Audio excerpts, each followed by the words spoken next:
Hello, hello, bonjour à tous, j'espère que vous allez bien, c'est Claire, bienvenue dans cette nouvelle vidéo où je partage avec vous comment je réalise ce plat en image. Au Cameroun, on l'appelle la tenue militaire. Voilà ce qu'il faut pour réaliser la recette. L'élément principal de la recette, c'est le maïs, idéalement le maïs frais. Mais quand vous n'avez pas le maïs frais, il y a possibilité également de le faire avec le maïs sec que vous pouvez tremper pour amollir. Mais comme vous voyez ici, on utilisera le maïs frais. Avec ça, on va ajouter les épinards. La recette de base se réalise avec les feuilles de macabo, mais j'ai pas de feuilles de macabo ici. Et comme je veux vraiment manger ce plat, donc je le réalise avec les feuilles d'épinards. On va dégrainer le maïs. Alors, vous pouvez le faire comme moi ici, à l'image, épi par épi, ou simplement utiliser un couteau et gratter comme vous pouvez voir ici en image.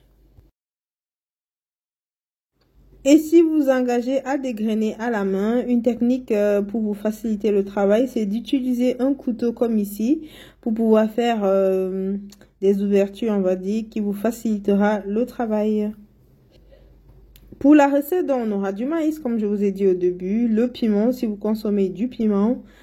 Une partie du maïs, on va lancer en graines, voilà pourquoi je sépare. L'autre, j'écrase l'autre part. On aura besoin de crevettes, d'épinards, bien nettoyés au préalable. De la semoule, ici, je n'en utilise pas, mais je vous dirai dans quel cas utiliser. De l'huile de palme et du sel.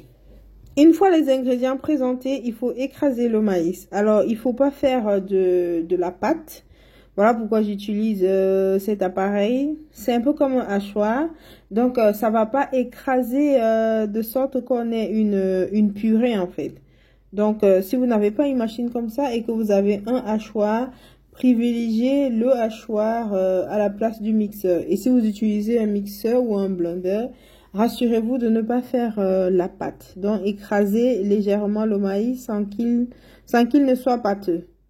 Je ne sais pas si c'est perceptible là à la caméra, mais comme vous pouvez le voir, j'ai pas complètement écrasé mon maïs.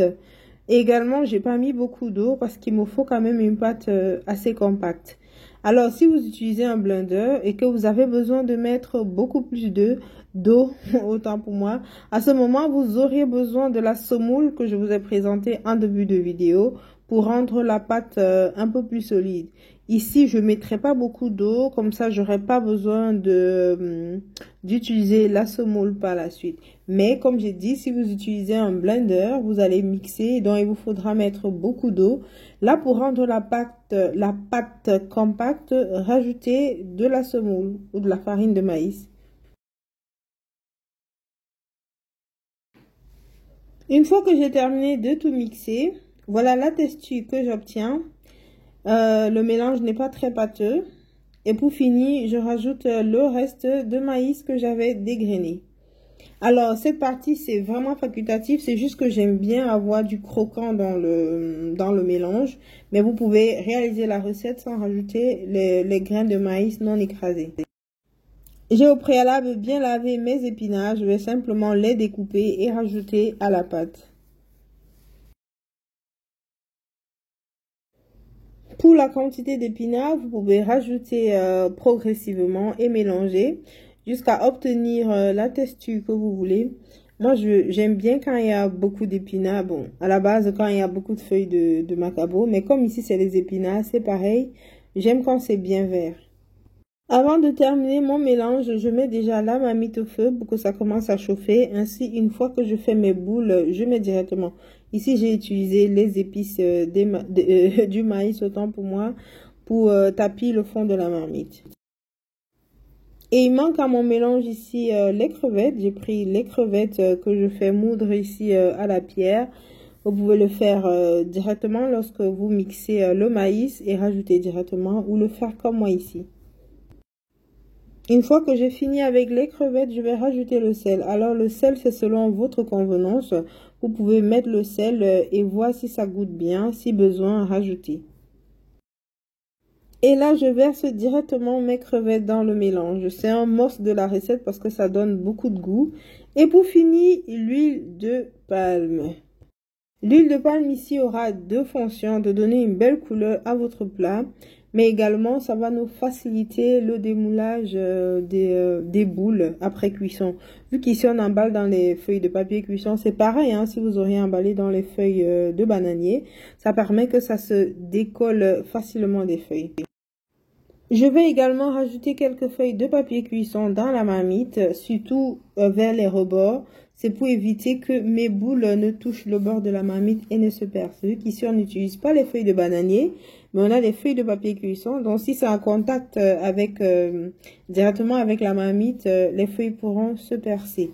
Et pour sécuriser, je rajoute les feuilles de papier cuisson avant. Et là, directement, je vais emballer mon repas, on va dire. Donc, je vais prendre cette forme-ci, comme vous pouvez voir en image. Donc, je mets simplement dans les feuilles. Je donne, allez, vous donnez la forme que vous souhaitez. Et à l'aide du film alimentaire, je vais simplement emballer. Et c'est prêt pour la marmite. Et je vais répéter l'opération jusqu'à ce que, bien évidemment, il n'y ait plus de mélange dans mon bol ici.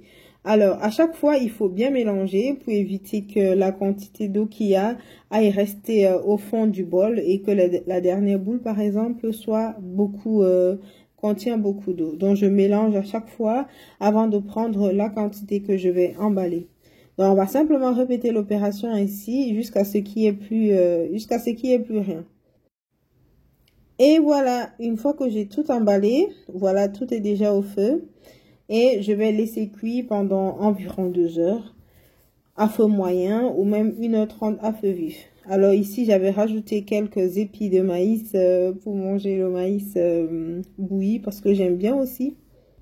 Alors, si vous ne consommez pas tout de suite, ou même si vous consommez tout de suite, vous pouvez mettre quelques instants au four. Habituellement, au pays, on met sur le charbon de bois après cuisson pour que ça croustille un peu, du moins pour qu'il y ait une belle croûte par-dessus. Ici, vu que j'ai pas le charbon de bois, j'ai simplement allumé mon four à mode gris et j'ai laissé pendant quelques minutes.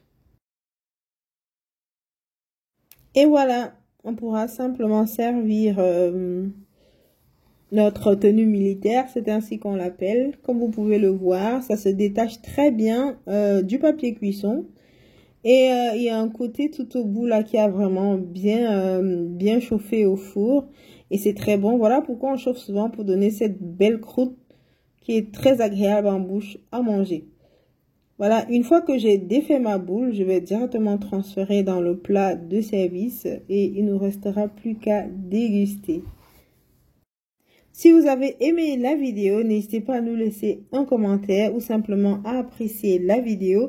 Et si vous n'êtes pas encore abonné à la chaîne, je vous invite à le faire et à activer la cloche de notification pour ne manquer aucune de nos vidéos. Et pour ma part, je vous dis à très bientôt dans une nouvelle vidéo. Et d'ici là, portez-vous très bien.